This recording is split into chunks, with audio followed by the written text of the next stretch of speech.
Nyebuto Gusti nglawuhi, nyebuto Gusti tresnoku, paring usodo bilas dedoso. Nyebuto Gusti ngluwihi, Nyebuto Gusti tresnaku, paring usodo bilas dedoso, nyebar welas asih sami. Nyebuto Gusti tanlewo, Nyebuto, nyebuto Gusti ngluwihi, nyebuto Gusti tresnaku, paring usodo bilas dedoso, nyebar welas asih sami. Nyebuto Gusti tanlewo. Katakan Yesus terbesar. Katakan Dia cintaku. Dia sembuhkan, Dia ampuni di tengah pandemi. Dia beri pertolongan. Katakan Tuhan Yesus tidak pernah berubah. Katakan. Katakan dengan iman. J. katakan Yesus terbesar, Katakan Dia cintaku. Dia sembuhkan, Dia ampuni, dan beri pertolongan. Katakan Dia tak berubah. Katakan Yesus terbesar. Katakan Dia cintaku. Dia sembuhkan, Dia ampuni, dan beri pertolongan. Katakan Dia tak berubah. Nyebuto, Nyebuto Gusti ngluwihi, nyebuto Gusti tresnaku, paring usodo bilas dedoso, nyebar welas asih sami. Nyebuto Gusti tanlewo. Sepisan maneh. Nyebuto Gusti ngluwihi, nyebuto Gusti tresnaku, paring usodo bilas dedoso, nyebar welas asih sami. Nyebuto Gusti tanlewo, nyebuto tan Gusti nglerwo, nyebuto Gusti tanlewo, nyebuto Gusti tanlewo. Amin. Tuhan Yesus tidak pernah berubah. Terkadang kita sungkowo tanpa mergi dinar buko, tan wonten wekdal napak, telat lumebak, paduka ranate belenjani. Ye.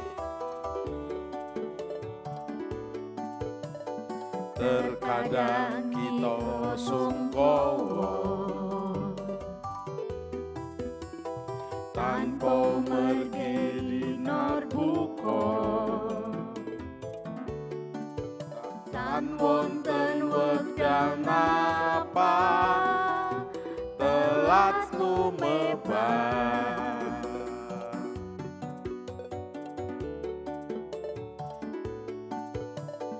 Paduka ranate belenjani, nuhoni sedaya janji, mring kita kang restoni sateking yekti.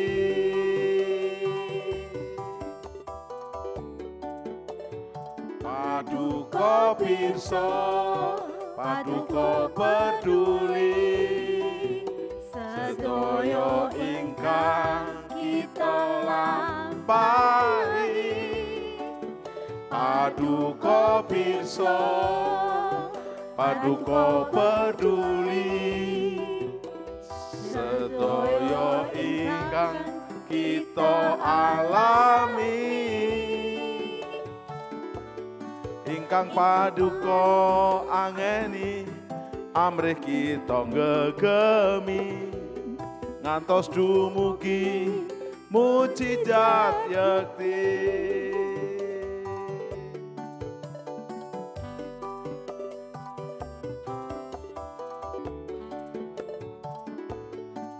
Terkadang kita merasa tak ada jalan terbuka, tak ada lagi waktu, terlambat sudah.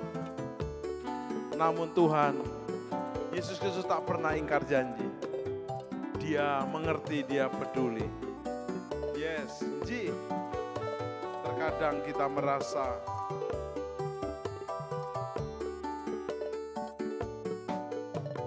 terkadang kita merasa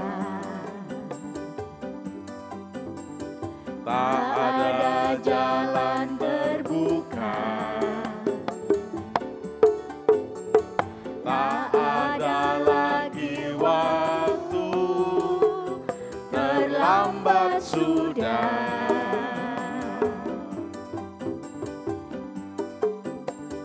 Tuhan tak pernah berdusta, Dia genapi janjinya. Bagi orang percaya, mujizat nyata.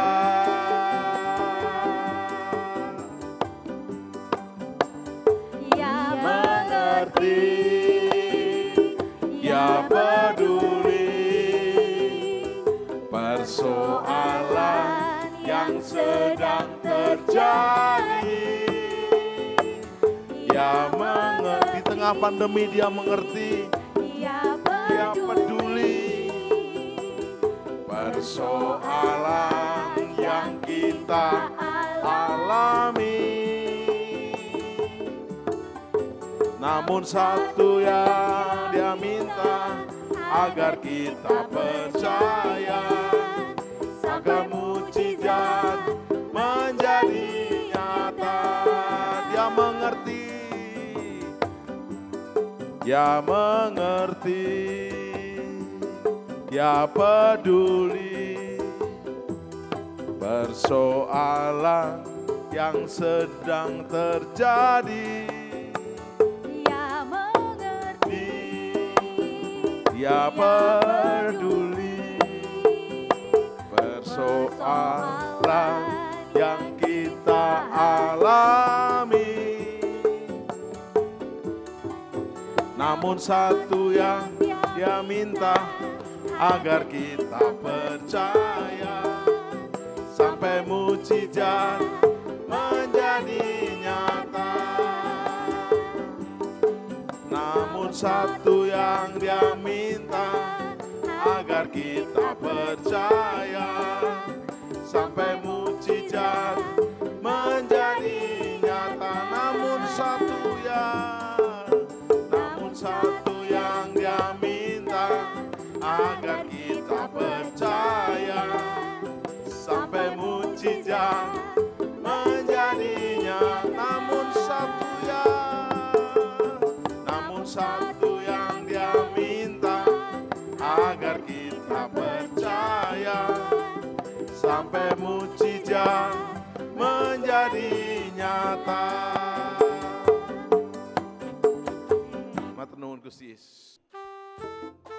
Monggo sami nderek Gusti Yesus. Gusti Yesus juru wilujeng. Monggo sami nderek Gusti. Monggo sami nderek Gusti. Gusti Yesus juru wilujeng. Monggo sami nderek Gusti. Monggo sami nderek Gusti. Monggo sami nderek Gusti. Gusti Yesus juru wilujeng. Monggo sami nderek Gusti. Monggo Mas. Monggo sami nderek Gusti. Monggo sami nderek Gusti. Gusti Yesus juru wilujeng. Monggo sami nderek Gusti. Monggo Mbak. Monggo sami nderek Gusti. Monggo sami nderek Gusti. Gusti Yesus juru wilujeng. Monggo sami nderek Gusti. Monggo Pak. Monggo sami nderek Gusti. Monggo Pak sami nderek Gusti. Gusti Yesus juru wilujeng. Monggo sami nderek Gusti.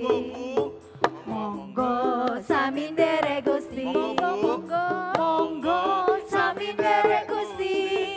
Gusti Yesus juru wilujeng. Monggo sami nderek Gusti. Monggo sami nderek Gusti. Monggo sami nderek Gusti. Monggo sami nderek Gusti. Monggo sami nderek Gusti. Amin. Monggo sami nderek Gusti Yesus. Amin.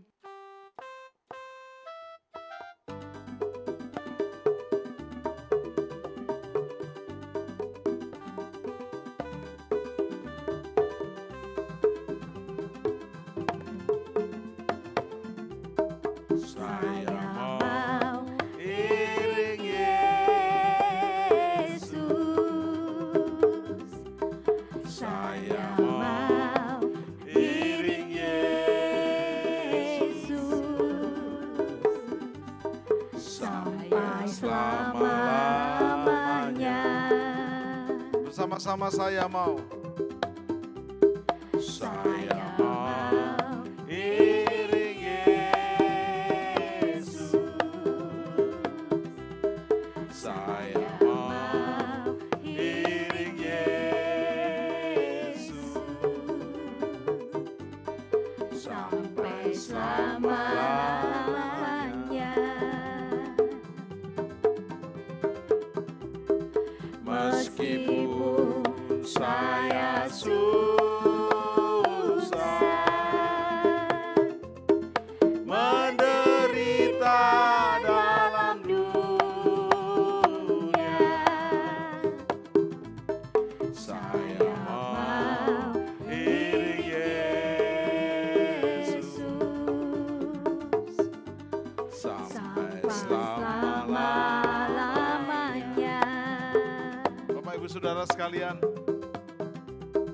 biarlah kita di era pandemi ini, di akhir zaman, kita membuktikan kualitas iman kita yang murni.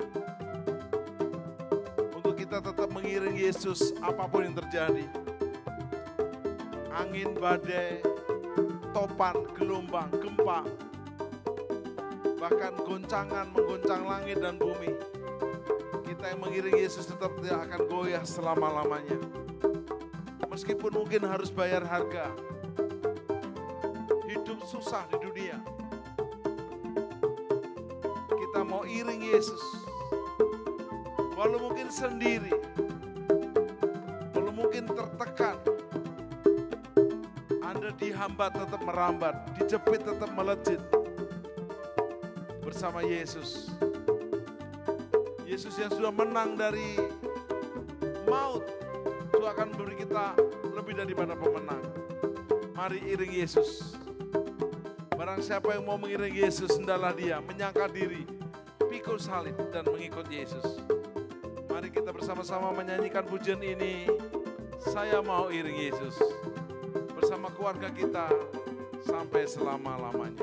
Saya mau iring Yesus. Saya mau iring Yesus sampai selama-lamanya. Mari bersama, saya mau. Saya mau iring Yesus. Saya mau iring Yesus sampai selama-lamanya. Meskipun saya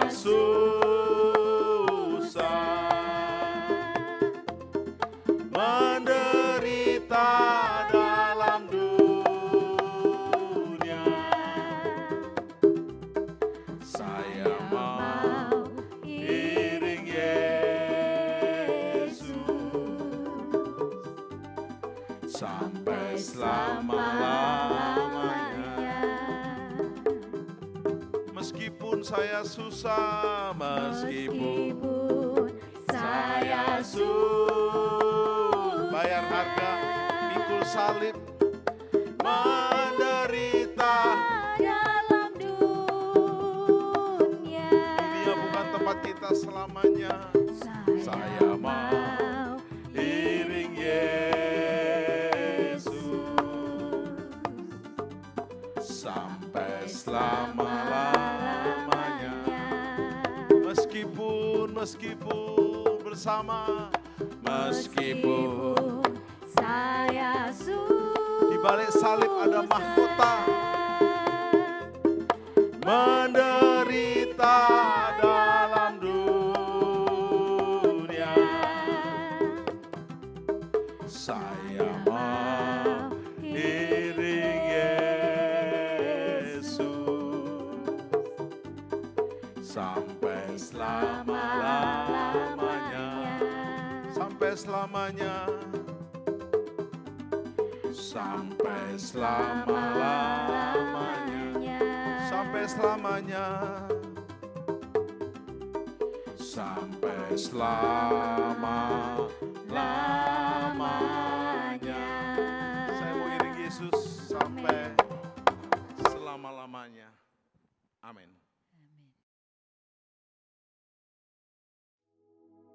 Shalom saudara, percakapan mengenai pencurahan Roh Kudus telah menjadi salah satu topik yang sangat sering dibahas. Berhubungan dengan ini, salah satu pokok diskusi yang sering kali muncul adalah mengapa ada istilah Pentakosta ketiga. Bukankah peristiwa Pentakosta merupakan sebuah peristiwa final, unik, dan spesifik yang tidak mungkin terulang kembali? Mari kita telusuri apa yang Alkitab katakan mengenai hal tersebut. Insan Pentakosta memahami bahwa pencurahan Roh Kudus bukanlah sebuah peristiwa yang final dan yang tidak mungkin terulang lagi, melainkan sebagai penggenapan awal dari janji Bapa, yakni pencurahan Roh Kudus sebagaimana juga telah dinubuatkan dan perjanjian lama, yaitu yang masih dan akan terus berlangsung sampai kedatangan Tuhan Yesus yang kedua kalinya. Alkitab pun menunjukkan meskipun tidak semua, tetapi ada nubuatan tertentu di mana penggenapan dari nubuatan tersebut terjadi berulang kali. Ini berarti bahwa ketika nubuatan tersebut terjadi dalam suatu kurun waktu, bukan berarti nubuatan tersebut sudah tidak ada pengenapannya lagi. Justru pengenapan awal dari sebuah nubuat berperan sebagai model atau contoh yang menunjukkan betapa luar biasanya potensi dari pengenapan itu nantinya. Inilah yang kita kenal dengan multiple fulfillment of prophecy. Contohnya peristiwa pencurahan Roh Kudus secara luar biasa yang terjadi di kamar loteng atas di Yerusalem. Pada waktu itu, kejadian ini sangat dramatis, sehingga menarik perhatian banyak orang yang saat itu sedang berziarah ke Yerusalem untuk merayakan Hari Raya Yahudi. Namun, apakah ini merupakan penggenapan akhir dari nubuatan Yoel? Mengingat bahwa masih ada beberapa aspek yang belum terpenuhi dalam nubuatan Yoel dalam peristiwa Pentakosta, yang diantara lainnya adalah pertama, bahwa Roh Kudus belum dicurahkan atas semua manusia, melainkan hanya dalam kelompok yang terbatas dan dalam cakupan area yang terbatas. Yang kedua adalah tanda-tanda heran di langit dan di bumi yang tidak nampak dalam peristiwa Pentakosta. Dan yang ketiga adalah bahwa hari Tuhan belum datang, yaitu hari di mana Tuhan Yesus akan datang dan duduk di tahtanya sebagai hakim yang adil. Pasca pencurahan Roh Kudus di kamar loteng atas, Petrus dalam khotbahnya di Kisah Para Rasul 2 ayat 38-39 berkata, "Maka kamu akan menerima karunia Roh Kudus, sebab bagi kamulah janji itu, dan bagi anak-anakmu, dan bagi orang yang masih jauh, yaitu sebanyak yang akan dipanggil oleh Tuhan Allah kita." Albert Barnes mengatakan bahwa pernyataan dalam ayat tersebut tidak terbatas hanya kepada orang-orang Yahudi, melainkan berlaku juga bagi generasi yang masih jauh, yakni generasi di masa kini, dan juga bagi orang-orang non-Yahudi atau Gentiles.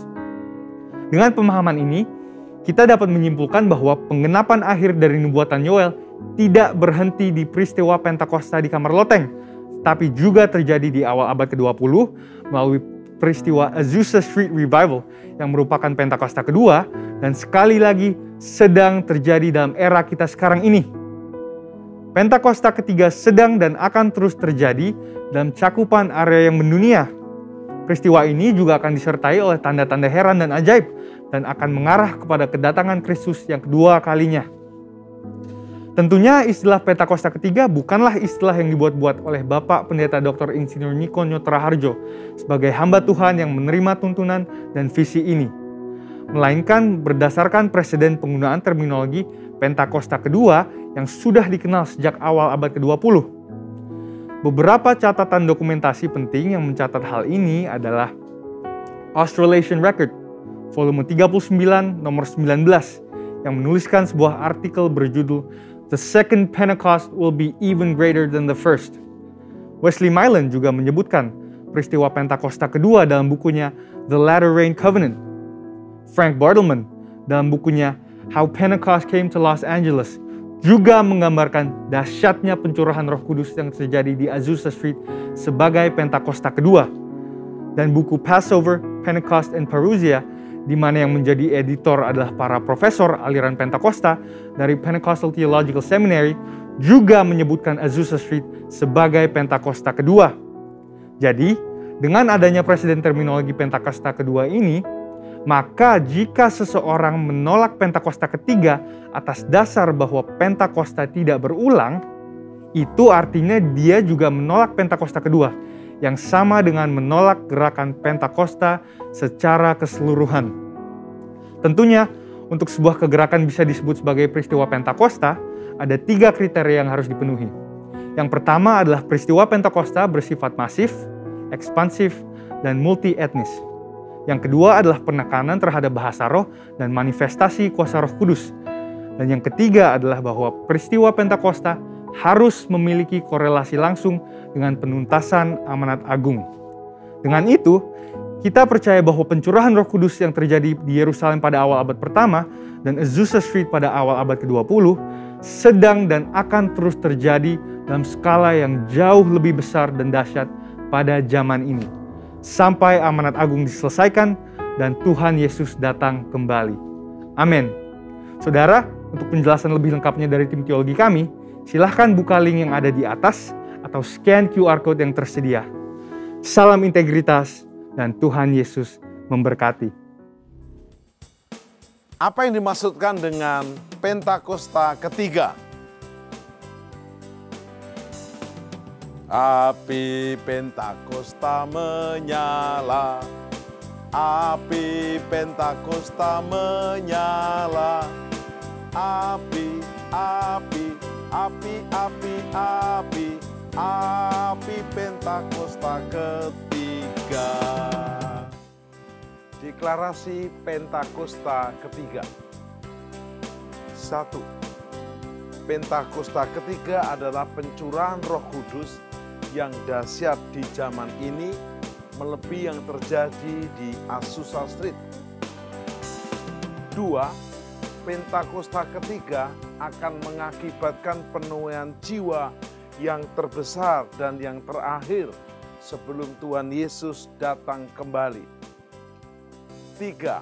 Pentakosta ketiga akan membangkitkan generasi Yeremia, yaitu anak-anak muda yang dipenuhi Roh Kudus, cinta mati-matian kepada Tuhan Yesus, tidak kompromi terhadap dosa, dan akan bergerak untuk memenangkan jiwa. 4. Pentakosta ketiga lahir di Indonesia dan akan bergerak ke bangsa-bangsa. Gerakan ini dari timur ke barat dan akan kembali ke Yerusalem. 5. Pentakosta ketiga akan memberikan kuasa untuk menyelesaikan amanat agung, dan setelah itu Tuhan Yesus datang kembali. Salam miracle. Yesus Kristus adalah masternya miracle. Dia dikandung, dilahirkan, bertumbuh besar, bahkan sepanjang hidupnya membuat miracle demi miracle. Kematiannya menjadi miracle, mukjizat yang terbesar. Kebangkitannya dan kenaikannya ke surga. Dan miracle-nya hari-hari ini adalah saya dan Anda dijadikan alat untuk menjadi alat miracle, menerima dan melakukan miracle mukjizat bersama Yesus. Dalam program Miracle Service saat ini, kita akan belajar bersama dalam topik tegar pada masa sukar di era pandemi. Saya ulangi, tegar pada masa sukar di era pandemi. Nas kita dari Ulangan pasal 31 ayat 8. Sebab Tuhan Dia sendiri akan berjalan di depanmu. Dia sendiri akan menyertai engkau. Dia tidak akan membiarkan engkau dan tidak akan meninggalkan engkau. Janganlah takut dan janganlah patah hati. Pesannya jelas, jangan takut dan jangan patah hati. Tetapi kenyataannya, 10 pengintai yang diutus Musa untuk mengintai tanah Kanaan di detik-detik terakhir, di etapa terakhir untuk mereka masuk tanah perjanjian, mereka takut dan gentar. Pesan ini disampaikan Musa kepada Yosua saat Musa mengurapi Yosua. Kedua kata ini ditekankan dengan sangat-sangat jelas, yaitu jangan takut. Kenapa? Karena hari-hari ini pandemi yang terjadi sambung menyambung, silih berganti. Kita mengenal istilah semi-lockdown, PSBB, PPKM jilid 1, 2, 3, 4, dan bersambung terus. Walaupun mulai landai menurun, tapi nggak ada yang menjamin bisa berhenti. Tapi ingat, jangan tawar hati, jangan gentar. Mengapa? Karena Tuhan menyertai kita. Tuhan tidak memilih orang hebat, tapi Tuhan menyertai orang yang dipilihnya untuk menjadi hebat. Siapa sebenarnya Yosua? Arti dari kata Yosua adalah penakluk. Kisah Yosua dimulai bersama Kaleb waktu dia menjadi 2 pengintai yang tegar. Pada masa sukar, 10-10-nya pengintai Israel lainnya gentar. Tetapi Yosua dan Kaleb pada masa-masa yang menggentarkan, mereka tetap tegar. Ada yang menarik hari ini, 10 orang pengintai itu berpikir, kalau Tuhan menjanjikan tanah perjanjian itu, kenapa tidak langsung diberikan? Kenapa harus berperang dulu dan untuk menang? Ingat, Tuhan bukan menjanjikan hadiah, tapi kemenangan. Tantangan, persoalan selalu ada.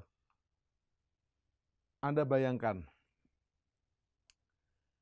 Anda menaiki sebuah perahu atau kapal, tapi tidak ada angin, tidak ada badai, nggak ada gelombang. Itu bukan kapal berlayar di atas laut, tapi di atas kolam renang. Dan tidak lucu. Kenaikan hujan ini untuk kita menerima inspirasi di saat badai bergelora.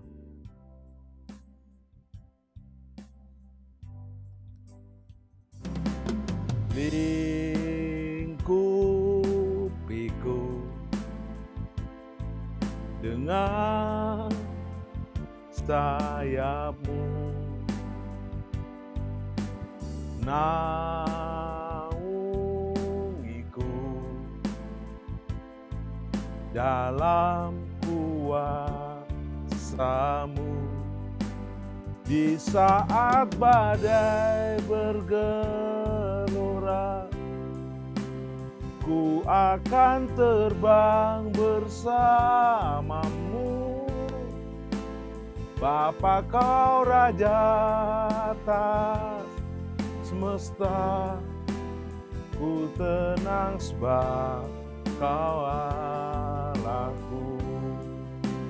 Di saat badai bergelora, ku akan terbang bersama-Mu, Bapa Kau Raja atas semesta. Ku tenang sebab Kau Allahku. Ku tenang sebab Kau Allahku. Ku tenang sebab Kau Allahku. Yes. Sobat Miracle, dimanapun engkau berada, Bilangan 14 ayat 9 memperingatkan kepada kita. Hanya jangan memberontak kepada Tuhan. Dan janganlah takut kepada bangsa negeri itu. Sebab mereka akan kita telan habis. Yang melindungi mereka sudah meninggalkan mereka. Sedang Tuhan menyertai kita, janganlah takut kepada mereka. Terkadang kabar-kabar yang kita terima dari sosial media, kalau tidak kita filter, itu menjadi kabar yang menakutkan kita. Menjadi kabar yang menggetarkan hati kita. Sehingga kita memasuki masa-masa yang sukar. Belum lagi kabar-kabar hoax, sehingga membuat kita khawatir dan akhirnya tidak mampu menjaga kesehatan mental kita, jasmani kita, dan imun kita turun. Ada seorang suami melihat istrinya makin lemah. Setelah diselidiki, istrinya selalu membaca berita penguburan, berita kematian, berita kehilangan. Lalu suaminya berkata, stop, jangan baca apapun. Seperti saya zaman dahulu, suka naik pesawat, minimal seminggu bisa 3-4 kali pulang pergi. Saya paling nggak mau baca berita pesawat yang ada masalah. Saya lebih baik kalau ada berita tentang pesawat yang baik-baik aja saya tonton. atau tentang perjalanan. Kalau itu melemahkan iman saya, kenapa? Yang saya bersyukur ada seorang bapak namanya Pastor Riel Pasaribu. Dia naik pesawat, pesawatnya jatuh waktu mendarat tentunya. 26 meninggal dan dia pun sudah meninggal 15 menit. Tapi dia hidup kembali karena Tuhan punya panggilan untuk dia. Nah, itu yang saya baca. Saya panggil dia, saya wawancarai dia. Dan itu menguatkan iman saya. Sudah mati pun bisa hidup. Dua pengintai yang tegar pada masa sukar adalah Yosua dan Kaleb.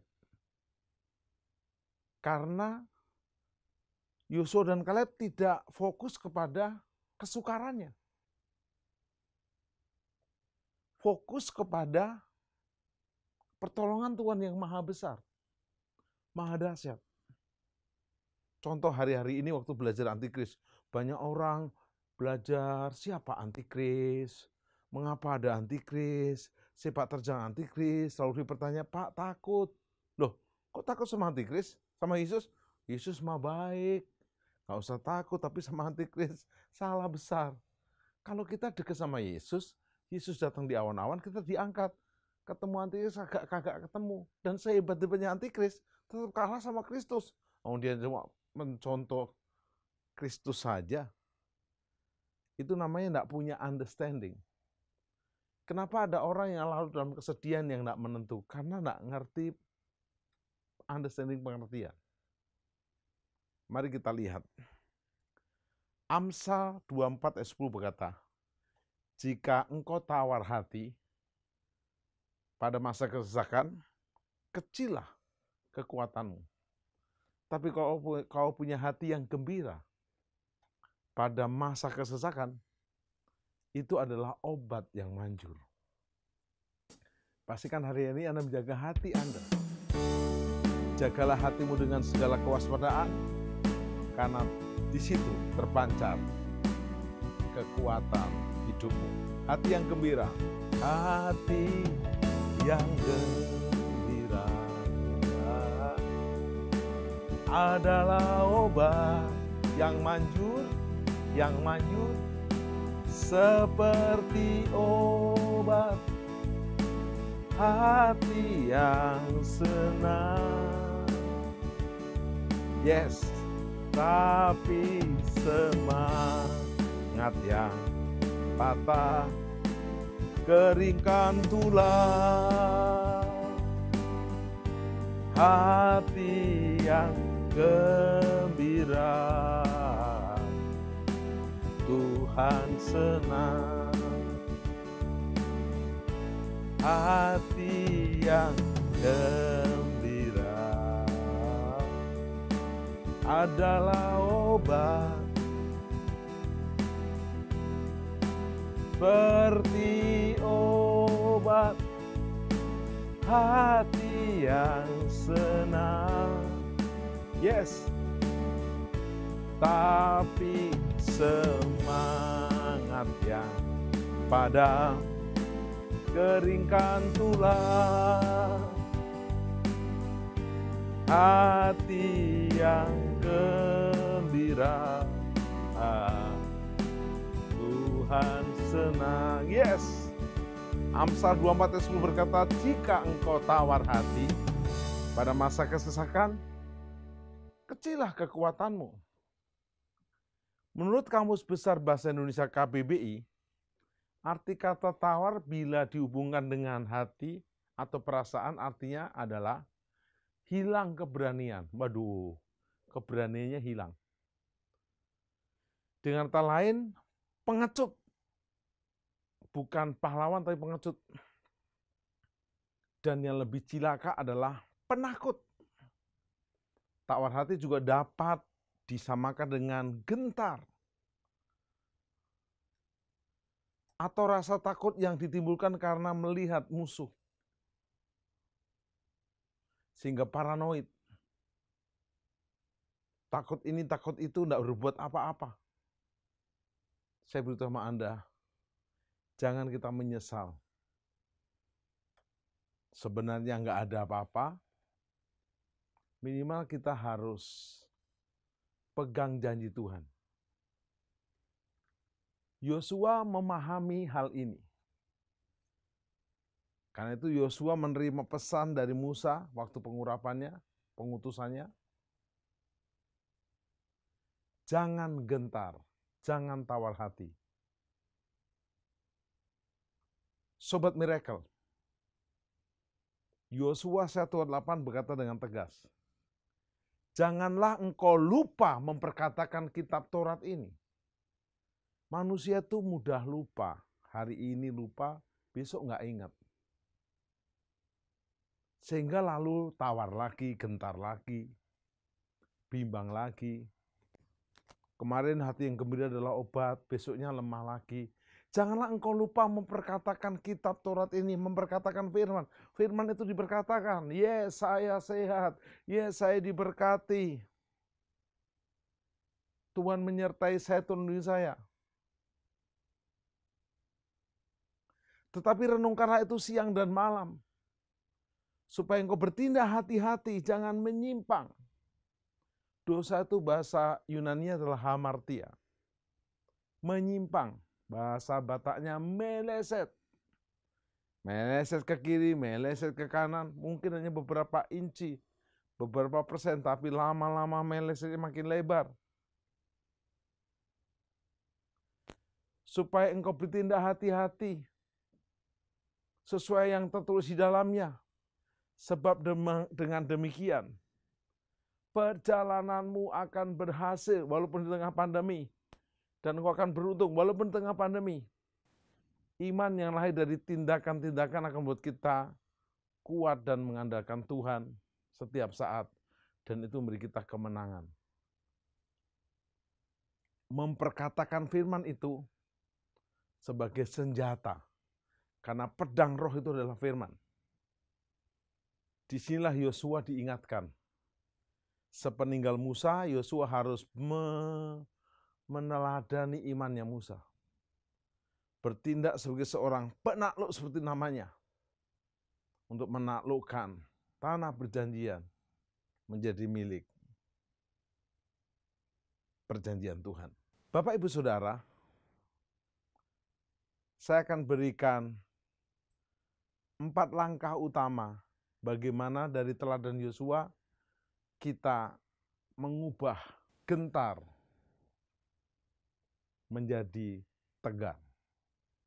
Tetap tegar pada saat kegentaran menjadi. Kegentaran dimanapun. Tetap tegar pada saat menghadapi masa yang sukar.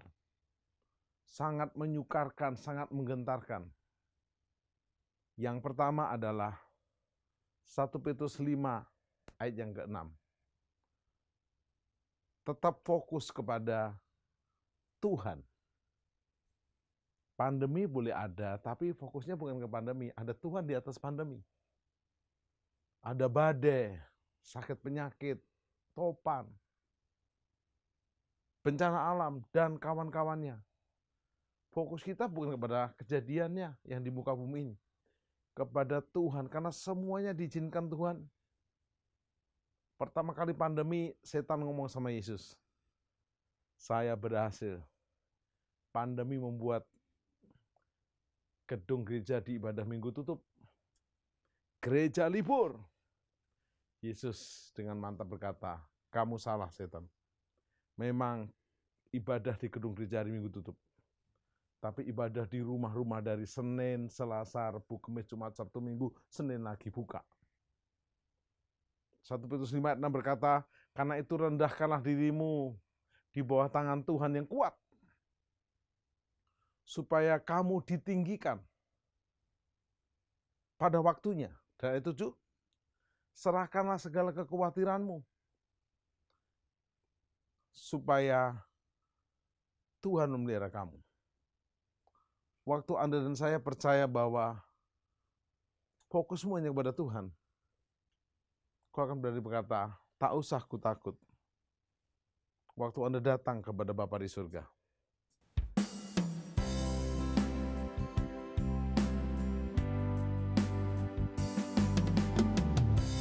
Bapakku datang menyembahmu di sini. Ku percaya Kau ada bagiku. Tak usah ku takut, sebab Kau sertaku. Tak usah ku bimbang, Kau di dalamku. Tak usah ku cemas, Kau penghiburku. Saat ku lemah, Kau kuatku. Ku nyanyi haleluya, ku nyanyi haleluya. Sungguh Kau hebat, ajaib perkasa perbuatanmu. Di hidupku bersama-sama, tak usah ku takut. Tak usah ku takut, sebab Kau sertaku. Tak usah ku bimbang, Kau di dalamku. Tak usah ku cemas, Kau penghiburku. Saat ku lemah, Kau kuatku. Angkat tangan kita. Ku nyanyi haleluya, ku nyanyi haleluya. Sungguh Kau hebat, ajaib perkasa perbuatanmu. Di hidupku, yes. Waktu Bapak, Ibu, Saudara saya mempraktekkan 1 Petrus 5 ayat 7 ini, serahkanlah segala kekuatanmu kepadanya, sebab Ia yang memelihara kamu. Langkah yang kedua, jangan tawar hati. Amsal 24 ayat 10 berkata, jika engkau tawar hati pada masa kesesakan, kesukaran, kegentaran, kecillah kekuatanmu. Tawar hati adalah musuh yang menyerang dari dalam. Orang yang tawar hati gak ada gairah untuk bekerja, gak ada gairah untuk melayani, gak ada gairah untuk berbagi, memberi. Selesai. Hatinya tawar. Masakan tawar gak enak. Hari ini saya dan saudara, ayo tetap tegar pada masa sukar, tetap tegar pada menghadapi masa kegentaran. Yang ketiga, bertahan dalam iman. Yosua mempraktekkan Roma 12 ayat 12. Bersukacitalah dalam pengharapan, sabarlah dalam kesesakan, dan bertekunlah dalam doa, bersukacita. Seperti pujian tadi di awal, hati yang gembira adalah obat yang manjur. Tetapi semangat yang padam keringkan tulang. Bersukacita dalam pengharapan. Pengharapan itu belum kita lihat. Tapi ada. Sabarlah dalam kesesakan. Tidak pernah Tuhan mencobai kita melebihi kekuatan kita. Bertekunlah dalam doa. Karena doa bisa mengubah segalanya. Doa mengubah segalanya. Waktu Anda dan saya punya doa yang tak henti-hentinya. Doa orang benar bila dengan yakin didoakan besar kuasanya. Yang keempat terakhir. 1 Korintus 15 ayat 58. Berdirilah teguh, jangan goyah. Giatlah selalu dalam pekerjaan Tuhan. Berdiri teguh. Jangan goyah. Giat selalu. Suami, giatlah menjadi suami yang terbaik demikian juga istri, demikian juga anak, orang tua, karyawan, pengusaha, hamba Tuhan, semua giat. Pandemi boleh terus berlanjut. Pandemi terus boleh silih berganti. Tapi dengan prokes yang kuat, dengan protokoler yang bagus, lanjutkan kegiatan semuanya dengan kesungguhan. Hasilnya apa? Efesus 4 ayat 29. Janganlah ada perkataan kotor keluar dari mulutmu, tetapi pakaikanlah perkataan yang baik untuk membangun di mana perlu supaya mereka yang mendengarnya beroleh kasih karunia. Katakan, saya bisa, kamu bisa. Hari-hari ini saya dan saudara nggak ada waktu untuk kita mengeluh, tapi kita berkatakan iman kita. Anda berkata tiap hari, aku percaya. Aku percaya. Waktu kebimbangan datang, waktu kekhawatiran melanda, lawan dengan aku percaya. Takut hanya bisa dikalahkan dengan percaya.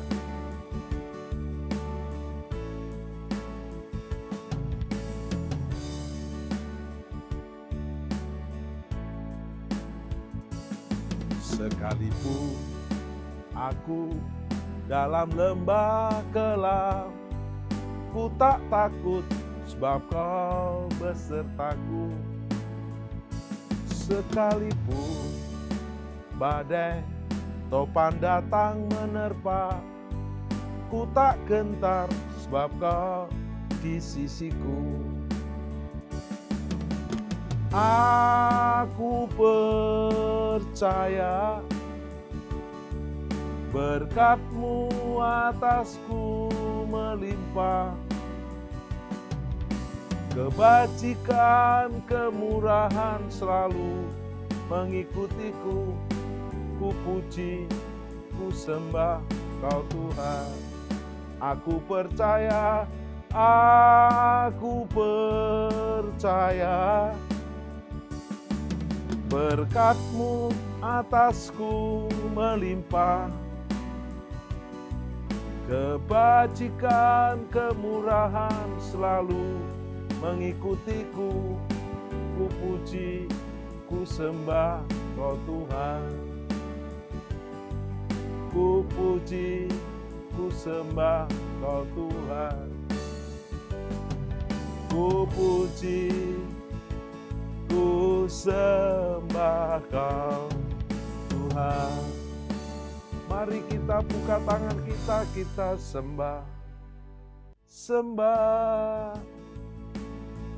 Panggil Bapa Surgawi dalam nama Yesus dan Roh Kudus.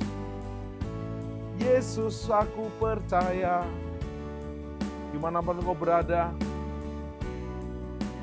baik di perjalanan, di rumah, jangan perbesar pandemi itu melebihi Tuhan penciptamu. Katakan, aku percaya, aku percaya, aku percaya. Bapa, biarlah mengakhiri season ini, mujizat terbesar bukan lumpuh berjalan, buta melihat, atau mati dihidupkan, tapi hidup kami diubahkan. Kami mau bertobat dari dosa kami. Jika ada yang mengikuti program ini dan engkau belum memiliki juru selamat, bertobat. Jadikan Yesus sebagai jalan, kebenaran, dan kehidupanmu. Terima, jadikan Dia juru selamat dan Tuhanmu. Mari kita berdoa, sempurnakan firman-Mu untuk kami di era pandemi tetap tegar pada masa sukar. Tetap tegar walaupun kesukaran itu menggentarkan. Kami tetap tegar bersama Tuhan. Tuhan Yesus yang adalah Juru Selamat Penebus, Raja, dan Tuhan atas kami. Biarlah kami dan seisi ruang kami diselamatkan, sakit kami disembuhkan, kelemahan kami dikuatkan, dan kami menerima penyertaan berasa untuk kami boleh menjadi lebih dari pemenang. Dalam berkat Bapa Berkat Yesus dan Roh Kudus dalam nama Yesus. Amin. Deklarasi iman Mazmur 91 dalam lindungan Allah.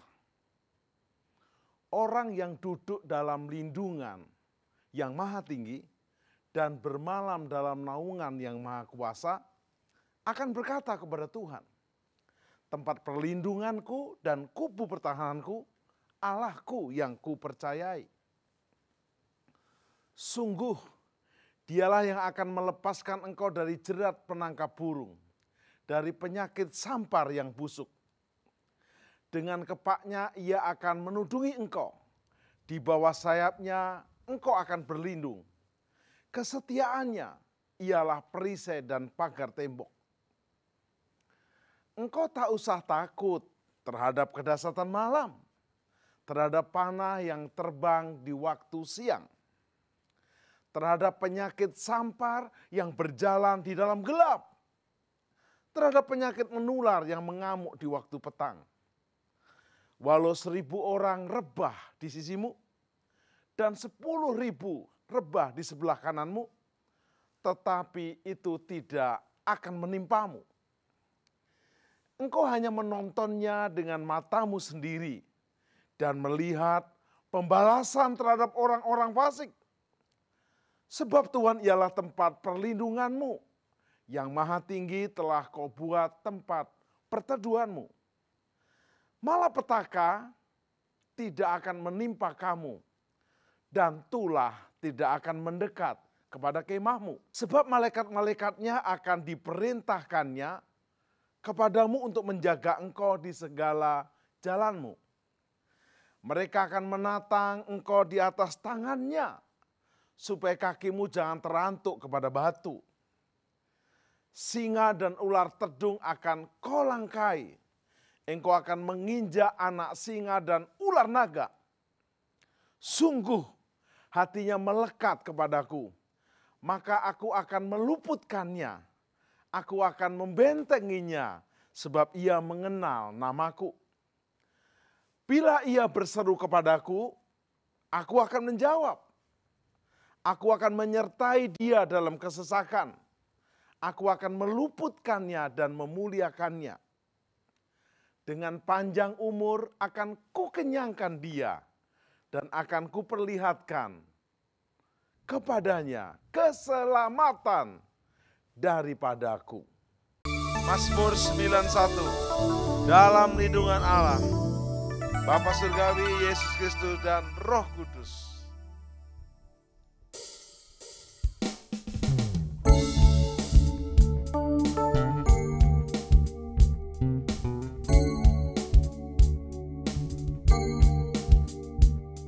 Orang yang duduk dalam lindungan yang maha tinggi dan bermalam dalam naungan yang maha kuasa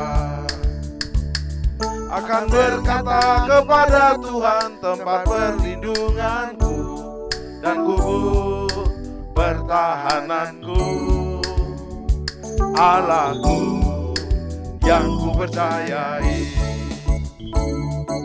Sungguh Dialah yang akan melepaskan engkau dari jerat penangkap burung, dari penyakit sampar yang busuk.